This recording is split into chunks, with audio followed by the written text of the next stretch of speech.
Hello, everyone, and welcome back to another episode of 1998 Represent.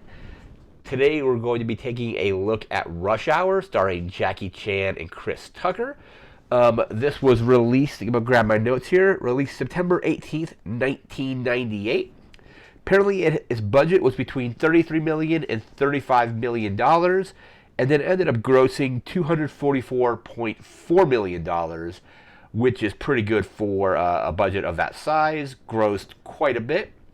Spawned two sequels, Rush Hour 2 in 2001 and Rush Hour 3 in 2007. So, unfortunately, I have not seen any of the Rush Hour movies up until this point. So, I streamed this one, the first Rush Hour, on HBO just a couple nights ago. And gonna be quite honest, I didn't exactly love it. I thought it was all right. I didn't think it was amazing, but like I said, never saw it until just a couple days ago. I remember seeing the trailer in 1998, so I'm very familiar with the scenes from the trailer of Chris Tucker saying, "Do you understand the words that are coming out of my mouth?" And then the scene, some martial arts scenes with Jackie Chan, as well as the scene where Chris Tucker blows up the car in the beginning of the film, and it kind of like it explodes, and you see it exploding in the distance, and then he does the little dance thing or whatever that was. I remember talking to my friend about this after it came out. I think it was like I said, it was released in September, and I think my friend had rented it on like I guess VHS. I don't know if anybody I knew had DVD at the time. Even though DVD was a thing, I don't think anybody I knew had gotten DVD until like a couple years later, probably. But he was telling me that he rented it and thought it was good. And there's a scene where Chris Tucker's kind of getting chewed out by the police captain. He's like, "Hey, you blew up blew up a car with a bunch of evidence in it." And Chris Tucker's like, "Oh, there's a little bit left," or something like that. If he was telling me about that, like I said, I ended up watching it, not really loving it, thinking it was just kind of all right. I've seen better Chris Tucker movies. I've seen better Jackie Chan movies. Jackie Chan does some pretty good martial arts in this film, but I think like his martial arts were better in another movie that came out the same year, which was Mr. Nice Guy. That actually came out, I think, in Hong Kong in 1997, and then they, localized it, did the dubbing and all of that, and that came out in 1998, I believe, because I remember seeing that movie that spring. And I think Mr. Nice Guy is streaming on YouTube, so I might watch that for this series as well, because I was just checking to see where it was streamable, and it was saying it was streaming on YouTube. Like YouTube, you can watch it for free. So I might watch Mr. Nice Guy again for this series because I've only seen it that one time. But back to the notes I have here. So again, two sequels, 2001, 2007. I don't necessarily know if this movie would work today. I think it may. There's some jokes in the movie that I don't think would necessarily fly, or I think people would get more offended about those jokes in today's current climate. So it's kind of like there's like a lot of kind of like racist kind of jokes that are like they're not incredibly racist, but they are like kind of racist. So that probably really wouldn't work today. I don't think. Like there's a scene where Chris Tucker walks into a bar and he says "What's up" to some friends of his or people that are there. And then later in the film, Jackie Chan, or not later, like in that, like a couple scenes later in that same setting, Jackie Chan uses the same term to another person at the bar, and it's a term you don't use if you're, if you're not black. So Jackie Chan says it and gets into a fight over it. Like some guys like ready to fight Jackie Chan over it, and that is kind of like one of the scenes that probably wouldn't work today. I don't think it would really work unless it was like in like an R-rated movie or something like that. But that, like I said, let's see, first time seeing this, I remember bits from the trailer. Various shots in L.A. that I recognize because I've been to L.A. a few times. So like I definitely recognize the Chinese theater because there's a scene where Chris Tucker and Jackie Chan are at the Chinese theater, and like I think Chris Tucker's trying to get information from somebody, and that it's a guy selling star maps, and that's kind of the thing that they have there. But talking to him, there's another shot of the Capitol Records building, which I believe Chris Tucker is driving towards it, and I think it's on the corner of Vine and Franklin Street. So if you go to Vine and Franklin in Hollywood, you can look down the street, see Capitol Records. I know it's kind of like it goes further down that way toward that iconic looking building. There was also Chinatown, which was featured. I was in Chinatown briefly this last LA trip I was on. I'll probably be doing a video about that trip at some point, like a bunch of slideshows, because I finally got all the photos organized for it. So I'm probably going to do a video on that. But there is a restaurant in Chinatown in the movie. I don't think I walked by this particular restaurant when I was out there, because on the sign there is a sign outside of the restaurant now, like on the wall, saying that the Jackie Chan movie Rush Hour was filmed like at that restaurant. Like I think like on the street, like as an exterior, and then also inside as well. Um, Let me see. The one thing I will say about the movie that I did like was the chemistry between Chris Tucker and Jackie Chan is really good. So really good chemistry between the two of them. Um, so there is some other Chris Tucker movies that I like. I like really like Jackie Brown. He's kind of like I don't want to say retired, but he doesn't do a lot of movies anymore. I believe I remember reading somewhere on like it was like on Wikipedia or it may have been like on IMDb that he's turned down certain movies that kind of go against his religious beliefs. So he like probably like won't play Smokey again in the Friday movies or anything like that. And I think the last movie that I saw him in before this was I saw Air. Air is his most recent movie, and Air is really good. If you haven't seen Air, I would definitely recommend it. I think it's going to be streamable on Amazon pretty soon. I saw it in theaters, but I'll probably watch it again once it becomes streamable. I think it's going to be streaming or on their Amazon Prime pretty soon. But he's in Air. But the last week I remember seeing him in. Actually, I kind of didn't remember seeing him in it until I like was looking at his like IMDb page. Was that he was in the Silver Linings Playbook with Bradley Cooper and Jennifer Lawrence, and that was like 2012. So he hasn't really done a whole lot. I think I read somewhere he was going back to do some of his like stand-up routines. So hasn't done movies in a while, and I think if when he does a movie, he's very selective of like what movies he chooses to do. And I honestly haven't seen quite a lot of Jackie Chan movies either.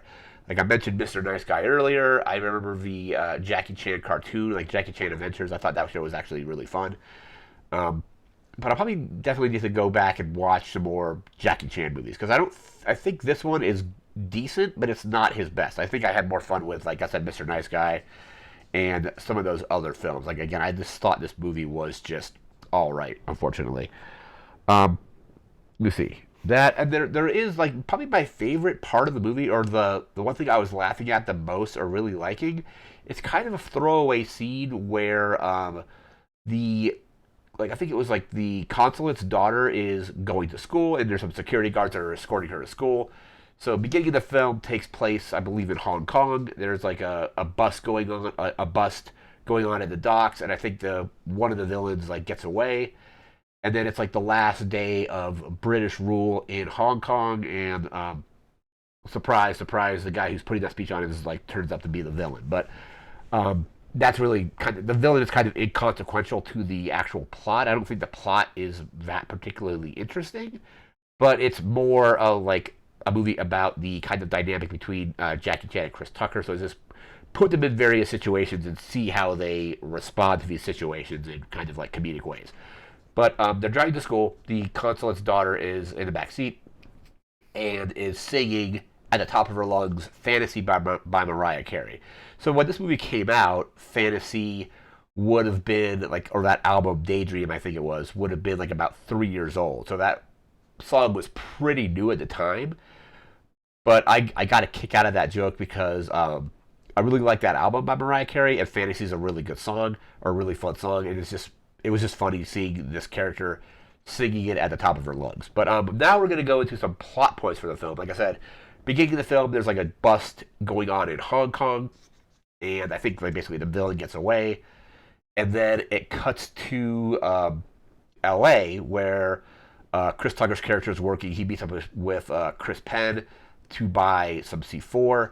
Two regular police officers kind of like he's undercover, so two regular police officers kind of show up and kind of screw up his investigation. And then Sean Penn, Chris Penn drives off because he's like, hey, I'm out of here because like he tries to get away, and then Chris Tucker shoots at his car, blows it up, and then that's the scene from the trailer where he does like the kind of dance, and then he gets chewed out by the police chief for doing this. And then there's a whole thing with the Chinese consulate in L.A. And there's basically a plot to kidnap the Chinese consulate's daughter and hold her for ransom. And that's kind of like as they're driving to school, they get rolled on by the villains. They kidnap the daughter and then demand a huge ransom from the consulate. And the FBI is investigating this.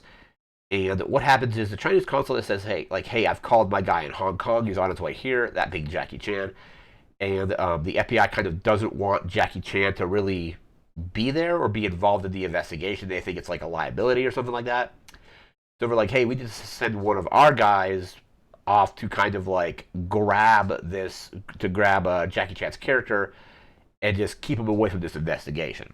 And one of the FBI guys is like, "Well, why send one of us and have us look bad? Why don't we just send somebody from LAPD?" So they call the LAPD, and they end up sending Chris Tucker on kind of a BS assignment to deal with Jackie Chan. And Jackie Chan's actually there. Chris Tucker actually figures out that the assignment is kind of like a joke anyway, and they end up doing their own investigation and end up like cracking the case. But they meet up. Chris Tucker meets up with Jackie Chan, and they go to the Chinese theater. Jackie Chan escapes, kind of like jumps off one of the tour buses, and they kind of chase each other around like part of LA for a little bit. Then they go to the bar where it's Chris Tucker's cousin, I believe, like runs it.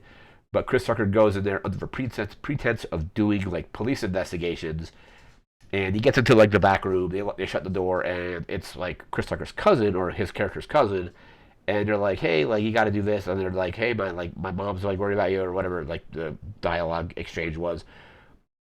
They have like a fight in the bar. They then continue doing the investigation. It leads them to, I forget who gave them the information, but it leads them to Chinatown.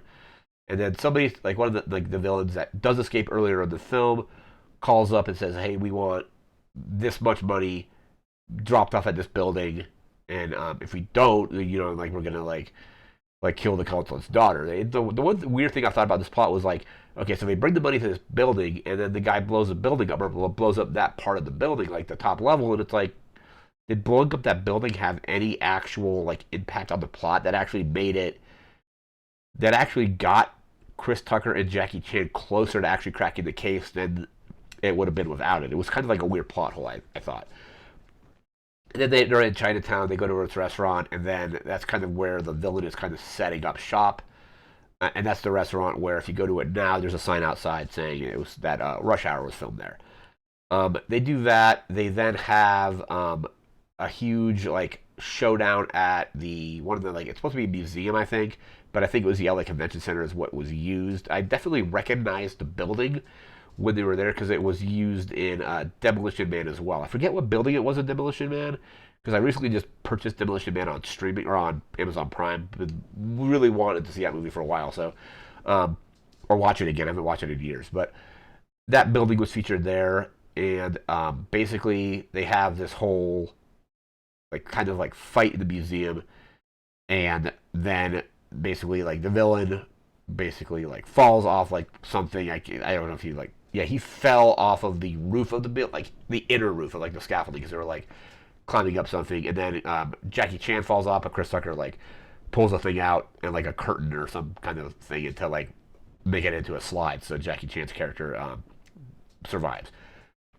That's basically the plot of the movie. Like again, I didn't exactly love it. I thought it was just all right.